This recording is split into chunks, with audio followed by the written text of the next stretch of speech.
रसिया के सामने कितना टिक पाएगी यूक्रेन की सेना।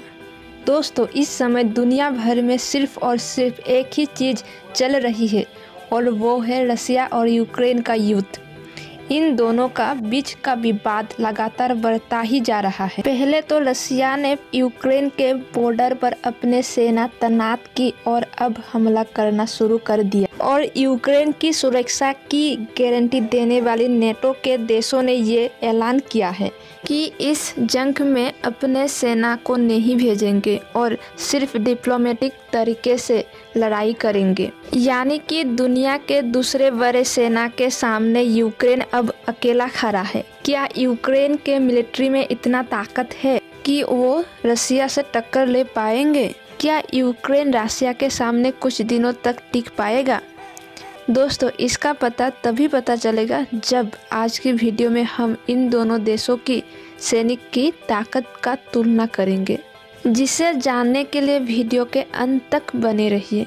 दोस्तों, सबसे पहले मिलिट्री पावर की बात किया जाए तो रसिया दूसरे नंबर पे है और वही यूक्रेन 22वें नंबर पर है। यूक्रेन की $203 बिलियन जीडीपी में से यूक्रेन कुल डिफेंस बजट $11 बिलियन $87 है। साथ ही यूक्रेन की इकोनॉमिक इम्प्रूव फॉरेनर फंडिंग पर निर्भर है और वही दूसरी तरफ रसिया की इकोनॉमिक और कुल जीडीपी $1 ट्रिलियन $71 से ही है। इसका बड़ा हिस्सा यानी कि लगभग $51 बिलियन रसिया अपने डिफेंस पर खर्च करते हैं। दोस्तों, रसिया अपने सोवियत संघ अलग होकर जब खुद को स्वतंत्रता घोषित किया तब अपने सारे न्यूक्लियर हथियार छोड़ दिया और वो न्यूक्लियर हथियार आज भी रसिया के पास है। जी हाँ, रसिया के पास लगभग 6500 न्यूक्लियर हथियार मौजूद है, जिसमें दुनिया का सबसे खतरनाक न्यूक्लियर बम टसर भी है। यूक्रेन के कुल सैनिक की क्षमता 5,60,000 सैनिकों की है, जिसमें से एक्टिव ऑपरेशन की कुल संख्या 2 लाख है। बाकी के रिजर्व में रखे हैं और दूसरी ओर रसिया के पास कुल 30,000 से भी ज्यादा सैनिक मौजूद हैं, जिसमें से 10 लाख एक्टिव और बाकी के रिजर्व में रखे गए हैं। और अब हथियार और विकल्प की बात करें तो यूक्रेन के पास इसके अलावा 2596 कॉम्बैट टैंक, 12,303 आर्म विकल्प और 4,750 आर्म कैरियर मौजूद हैं, जो रसिया के 13,100 कॉम्बैट टैंक, 51,452 आर्म विकल्प और 10,215 आर्म कैरियर के सामने कुछ भी नहीं है। और दोस्तों, यूक्रेन के 50 मिनी प्रोटेक्ट विकल्प में से रसिया के 10,260 मिनी प्रोटेक्ट विकल्प बहुत ज़्यादा है।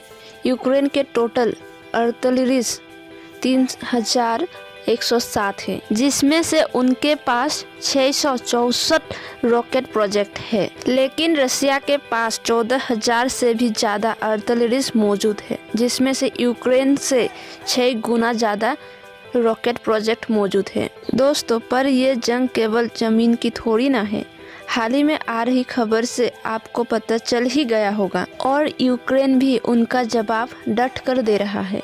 लेकिन सवाल ये आता है कि आखिर ये कब तक मुमकिन है, क्योंकि अगर इन दोनों देशों की एयरक्राफ्ट की तुलना करें तो रसिया के पास इस वक्त 4,208 एयरक्राफ्ट है, जिसमें से 947 फाइटर एयरक्राफ्ट है। अटैकिंग एयरक्राफ्ट की संख्या 849 है। साथ ही साथ रसिया के पास 653 मल्टी रोल एयरक्राफ्ट और 592 ट्रेनर क्राफ्ट भी है।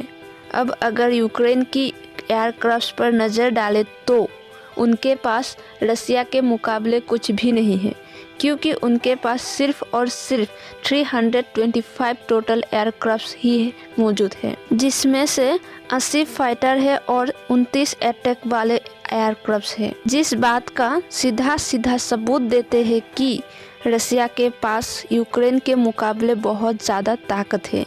और अगर मल्टी-रोल एयरक्राफ्ट की बात करें तो यूक्रेन के पास केवल 83 ऐसी एयरक्राफ्ट मौजूद है जो कि रसिया के सामने नजर भी नहीं आएगा। ऐसे में अगर यूक्रेन से लड़ना हो तो उन्हें कई हथियार और एयरक्राफ्ट की जरूरत पड़ेगी, क्योंकि मौजूदा हालात को देखते हुए ये कहना गलत नहीं होगा। अगर ये दोनों देशों के बीच जंग छिड़ती है तो यूक्रेन को हारना ज़्यादा समय नहीं लगेगा और रसिया पूरी तरह से यूक्रेन पर कब्जा कर सकता है। यही वजह है कि यूक्रेन लगातार दबाव में बना हुआ है। यूक्रेन के पास वर्तमान में कोई भी स्ट्रेटेजिक बॉम्बर नहीं है, साथ ही दुश्मनों के हमले को पहले से ही भाप लेने वाले एयरबोर्न वार्निंग और कंट्रोल सिस्टम एयरक्राफ्ट और दुश्मनों की रडार को क्षमता कम करने वाले इलेक्ट्रॉनिक वॉरफेयर एयरक्राफ्ट्स को भी यूक्रेन को सख्त जरूरत पड़ेगी, क्योंकि दोस्तों रसिया के पास इस वक्त 135 स्टेज बॉम्बर और 7 इलेक्ट्रॉनिक वॉरफेयर एयरक्राफ्ट मौजूद है, जो ये साबित करता है कि रसिया के पास हर तरह से ज़्यादा क्षमता है। अगर हम हेलीकॉप्टर के बात करें तो दोस्तों रसिया के 1573 हेलीकॉप्टर सामने यूक्रेन के सामने 145 हेलीकॉप्टर कुछ भी नहीं है। हालांकि यूक्रेन 46 और हेलीकॉप्टर ऑर्डर दिया है, पर उनके आने के बावजूद भी यूक्रेन के पास रसिया के मुकाबले बहुत ही कम हेलीकॉप्टर होंगे, जिनके भरोसे जंग जीत पाना दूर की बात है, जंग में टिक पाना भी मुश्किल हो जाएगा। ये तो तय है, जमीन और आसमान दोनों ही जंग पर रसिया जीत रहा है। लेकिन हम पानी के बात करें तो दोस्तों यूक्रेन की नेवी के पास कुल 38 जहाज हैं, लेकिन यूक्रेन के पास कोई एयरक्राफ्ट कैरियर, हेलीकॉप्टर कैरियर या सबमरीन नहीं है, जबकि रसिया के पास 625 जहाज है, जिसमें एक एयरक्राफ्ट कैरियर, 18 डिस्ट्रॉय के साथ साथ कई तरह के अलग अलग जहाज शामिल है। इसके अलावा रसिया के पास 64 सबमरीन और 57 पेट्रोल वेसल भी है। इन आंकड़ों को देखकर आपको साफ पता चल ही गया होगा कि यूक्रेन के पास खुद को बचाने के लिए कुछ भी नहीं है। अगर अमेरिका और फ्रांस जैसे देशों में यूक्रेन के मदद के लिए हाथ नहीं बढ़ाया तो रसिया यूक्रेन को पूरी तरह से तबाह कर सकता है, और ये बात रसिया और यूक्रेन दोनों जानते हैं, जिस वजह से रसिया लगातार यूक्रेन के ऊपर दबाव बना रहा है ताकि नेटो देशों में शामिल ना हो, क्योंकि दोस्तों नेटो में ज्वाइन करने वाला जितने भी देश है वो सभी रसिया के दुश्मन देश है। ऐसे में अगर रसिया का पड़ोसी देश भी यूक्रेन दल में शामिल हो जाता है तो जो कि रसिया के दुश्मन देश है जैसे कि अमेरिका और ब्रिटेन वगैरह, वो रसिया के बॉर्डर तक पहुंच जाएंगे और तब उनके लिए रसिया को हरा पाना बहुत ही आसान हो जाएगा।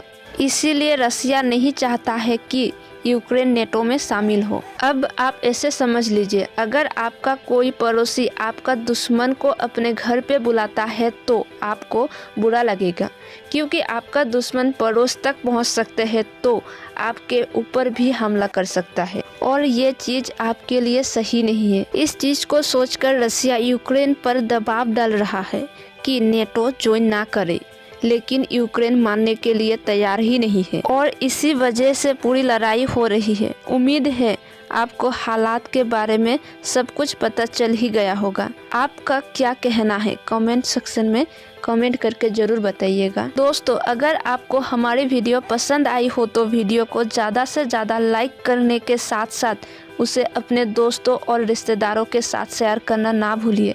साथ ही अगर आप हमारे YouTube चैनल पे नए आए हैं तो चैनल को ज़रूर सब्सक्राइब करें।